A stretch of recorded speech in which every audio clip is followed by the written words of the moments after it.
അടുത്തതായി ഇശൽ മംഗലം റൗണ്ടിൽ നമുക്ക് മുന്നിൽ എത്തുന്നത് റിനു റസാഖ്.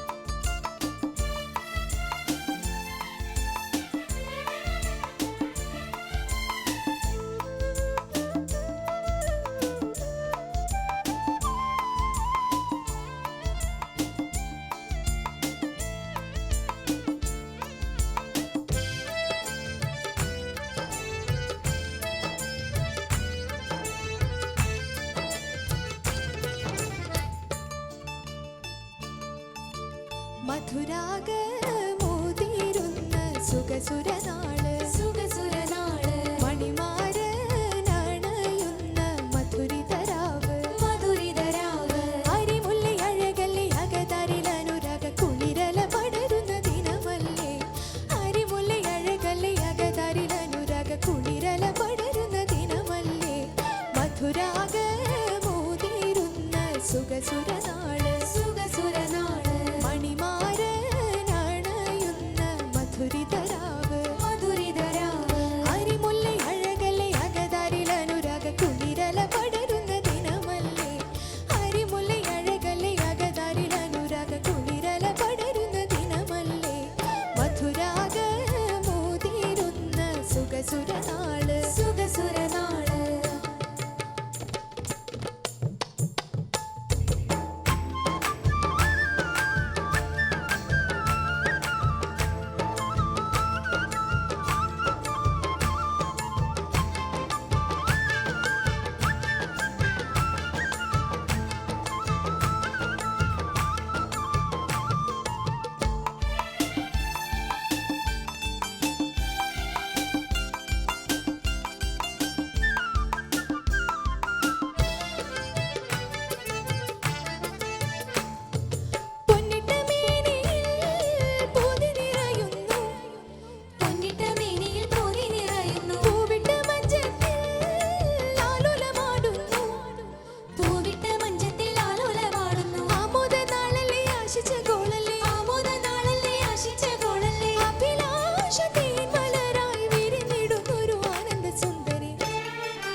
നല്ലോണം പാടാൻ പറ്റിയോ?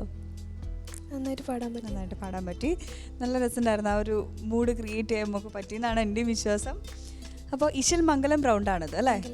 ഓക്കെ. ഇതിനു വേണ്ടി പഠിച്ചാണോ ഈ പാട്ട്? 14ാം രാവിന് വേണ്ടിയിട്ട് ആണോ?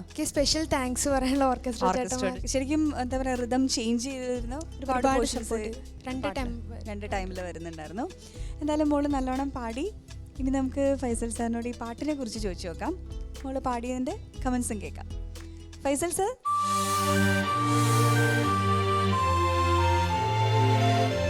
ചിത്രേച്ചി, കെ എസ് ചിത്രയുടെ പാട്ടുകളാണ് കൂടുതലും ഇവിടെ റിനു പാടാറുള്ളത്.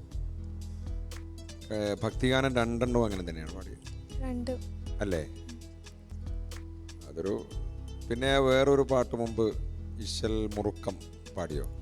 ഇല്ല, 2 ഭക്തിഗാനം മാത്രം. അപ്പോൾ 3 ആകെ 6 പാട്ടാണ് പാടിയത്. ഏതായാലും അതൊരു നമുക്ക് പറ്റിയ ഒരു പാട്ട് തിരഞ്ഞെടുക്കുക എന്നുള്ളതിൻ്റെ ഒരു ഭാഗമാണത്. നമുക്ക് പറ്റിയ വോയിസ്, നമുക്ക് പറ്റിയ പാടാൻ പറ്റുന്ന പാട്ടുകൾ തിരഞ്ഞെടുക്കുക എന്നുള്ളതാണ്. നല്ലൊരു കല്യാണപ്പാട്ടാണിത്. OM കരുവാരക്കുണ്ട്, KV അബൂട്ടി മാഷ്, ചിത്രേച്ചി. പൊലിവ് എന്ന് പറഞ്ഞൊരു ആൽബം, മിടുക്കൻ അസുവത് എന്നൊരു പാട്ട് ഈ ആൽബത്തിൽ P ജയചന്ദ്രൻ പാടിയിട്ടുണ്ട്. ഏതായാലും നല്ല ഹിറ്റായിരുന്നു ഈ ആൽബത്തിലെ പാട്ടുകളെല്ലാം ചിത്രേച്ചിയുടെ, അവരുടെ ആ ടീമിൻ്റെ.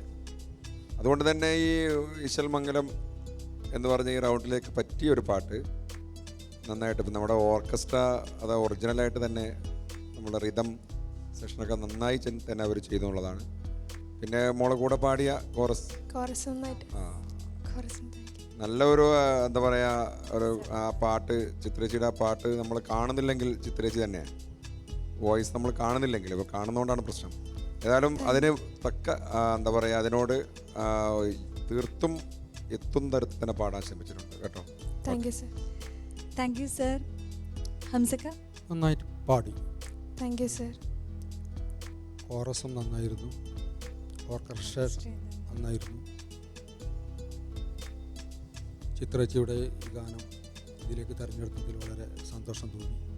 നന്നായി അതുപോലെ തന്നെ പാടാൻ ശ്രമിച്ചിട്ടുണ്ട്. Thank you sir. Okay, thank you Hamsa sir. Shan sir. റീനക്കുട്ടി, യെസ് സർ. മോള് വളരെ നന്നായിട്ട് പാടി. Thank you sir. മോളുടെ ടോണിലൊരു സ്വീറ്റ്നെസ് ഉണ്ട്. അതിങ്ങനെ കേട്ടിരിക്കാൻ നല്ല രസമാണ്. ആ ഒരു ടെക്സ്ചർ വളരെ നല്ലതാണ്. പിന്നെ സിംഗിങ് ഞാൻ പ്രത്യേകിച്ച് പറയുന്നൊന്നുമില്ല, സൂപ്പറാണ്. ഡാൻസൊക്കെ നന്നായിട്ട് വന്നു. Thank you sir. All the best. Thank you Shan sir. Rahana ചേച്ചി. റിനു നന്നായിട്ട് പാടി, നല്ല ക്ലീൻ സിംഗിങ് ആയിരുന്നു. Thank you. ഭയങ്കര ഇഷ്ടമുള്ളൊരു ശബ്ദമാണ്. ആ സംഗതികൾക്കൊക്കെ നല്ല പെർഫെക്ഷനാണ് മോളെ. ഈ ഒരു ചെറിയ ഏജിലല്ലേ, എത്ര മോള് +1 കഴിഞ്ഞു.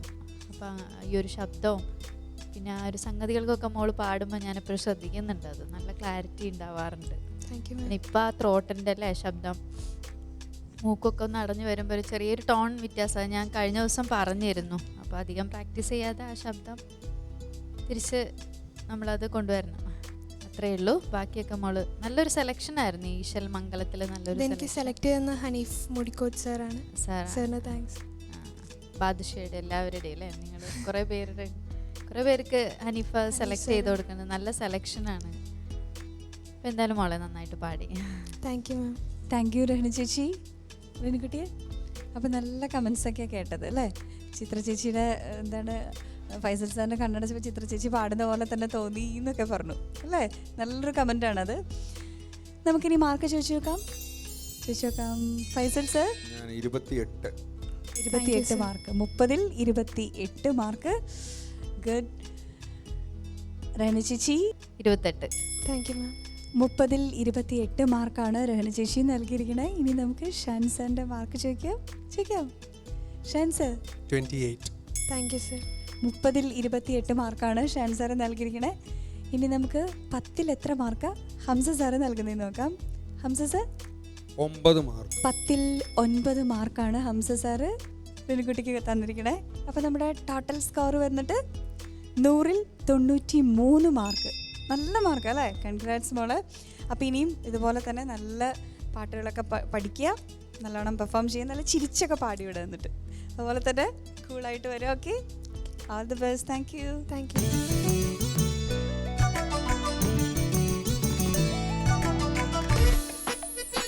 റിനു നന്നായി പാടിയില്ലേ?